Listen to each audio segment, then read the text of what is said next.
आज दर्शन करेंगे ऐसे ज्योतिर्लिंग के जहां शिव जी पर तुलसी चढ़ाई जाती है और विष्णु जी पर बिल्ली पत्री। बड़े बड़े उत्सवों पर जैसे कि चैत्र मास की शुक्ल पक्ष की प्रतिपदा, कार्तिक पूर्णिमा, दशहरा, महाशिवरात्रि और वैकुंठ चतुर्दशी पर इसका पूरा इतिहास आपको आगे बताऊंगा। इकलौता ज्योतिर्लिंग जिसकी कथा जुड़ी है समुद्र मंथन से, अमृत पान से और आरोग्य के देवता धन्वंतरि से, रोग मुक्ति के लिए, जिसकी कथा भी आपको आगे बताऊंगा। 1776 के दशक में महारानी अहल्याबाई, जिनकी आप मूर्ति देख रहे हैं, उन्होंने बैजनाथ मंदिर का जीर्णोद्धार करवाया था और भी कई राजा महाराजाओं ने पैसा खर्चा करके यहाँ पर कंस्ट्रक्शन और रिकंस्ट्रक्शन करवाया था, लेकिन कुछ भक्त 8 मिनट का वीडियो भी नहीं देख पाते। मंदिर इंडियन आर्यन और अहमदपंथी शैली में बना हुआ है। भोसले वंश, यादव वंशियों ने और चालुक्य वंशियों ने इसका निर्माण और नव निर्माण करवाया था। ब्रह्मा, सरस्वती और वेणु नदी के आसपास गांव पर्ली में है पर्ली बैद्यनाथ ज्योतिर्लिंग। जब भी आप पर्ली बैद्यनाथ दर्शन करने जाएं तो 26 किलोमीटर दूर अम्बेजा गोई मंदिर जरूर जाइएगा, जिससे यात्रा का संपूर्ण फल मिले और साथ ही ओणा नागनाथ के दर्शन भी उसी दिन कर पाएंगे, जो है 120 किलोमीटर की दूरी पर, यानी 3 घंटे का रास्ता है। जाने के लिए आपको नज़दीकी स्टेशन नांदेड़ पड़ेगा 107 किलोमीटर, परभनी पड़ेगा 67 किलोमीटर यानी 1.5 घंटे का रास्ता, और पर्ली बैद्यनाथ का खुद का भी रेलवे स्टेशन है। महाराष्ट्र में 2 ज्योतिर्लिंग ऐसे हैं जिनकी मान्यता अलग अलग स्थान पर होने की मान्यता है। कुछ लोगों का मानना है कि नागेश्वर ज्योतिर्लिंग गुजरात में है और कुछ लोगों का मानना है कि महाराष्ट्र का जो नागेश्वर है, ओणा नागनाथ है, वो ज्योतिर्लिंग है। वैसे ही झारखंड देवगढ़ वालों का मानना है कि बैद्यनाथ ज्योतिर्लिंग वो है। हिमाचल में भी मानते हैं कि वहाँ का ज्योतिर्लिंग है, और महाराष्ट्र वालों का मानना है कि पर्ली बैद्यनाथ ही असली ज्योतिर्लिंग है। पर मेरा मानना है कि आप 12 नहीं 15 ज्योतिर्लिंग हैं ऐसा समझ के सभी को एक समान समझकर यात्राएं करें। झारखंड वाला ज्योतिर्लिंग है कि नहीं, उसका प्रूफ मैंने एक अलग मंदिर का वीडियो झारखंड बैद्यनाथ का बना के उसमें दिया है। आप चाहें तो उसका लिंक सेंड कर दूंगा। लेकिन अभी बात करेंगे उन प्रूफ की जो इस तरफ भी उंगली करते हैं कि पर्ली बैद्यनाथ ही असली ज्योतिर्लिंग है।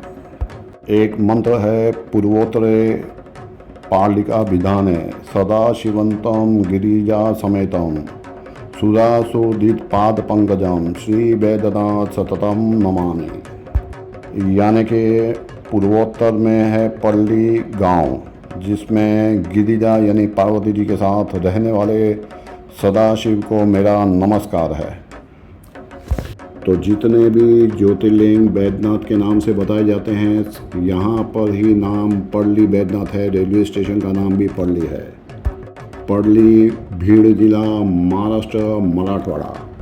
12 ज्योतिर्लिंग का जो स्रोत है, सौराष्ट्र सोमनाथम च श्रीशैलम मल्लिकार्जुनम उज्जैनम महाकालम पल्लम बैद्यनाथम च डाकिनीम भीमाशंकरम सेतुबंधु रामेशम नागेशम दर्पणम वारणा सेतु विशेषम त्र्यंबकम गोत्रीतट हिमालय तु केदारम कृष्णेशम तु शिवालय एतानि ज्योतिर्लिंगानि साय प्रदपड़ेन सप्त जन्म कृतम पापम समन्वयन विनाशति। तो उसके हिसाब से भी पर्ल्याम बैद्यनाथम च, तो शास्त्रों में बैद्यनाथ पर्ली वाला ही बताया गया है।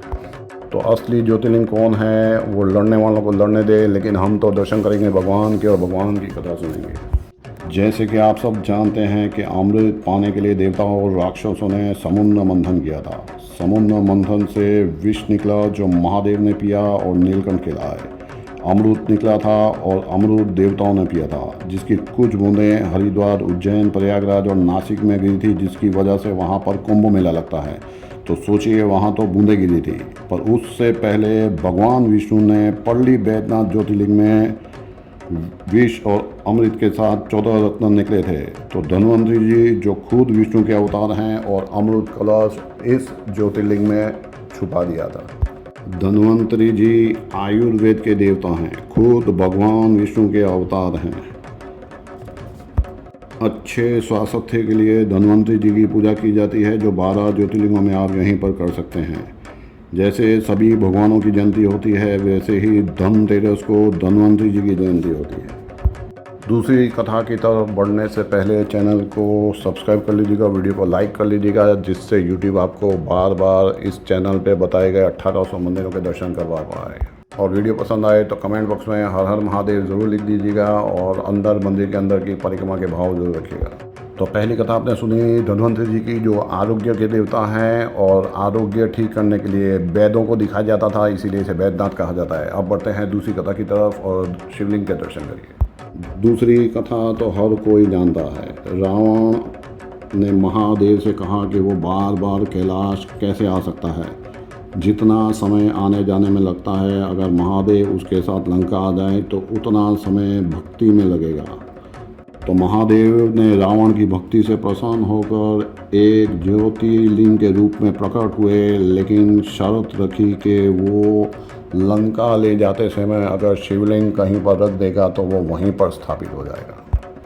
तो देवताओं ने सोचा, अगर महादेव को रावण लंका ले जाएगा तो वो किसकी पूजा करेंगे और उसके अत्याचारों से कौन बचाएगा। तो उन्होंने गणेश जी की मदद ली।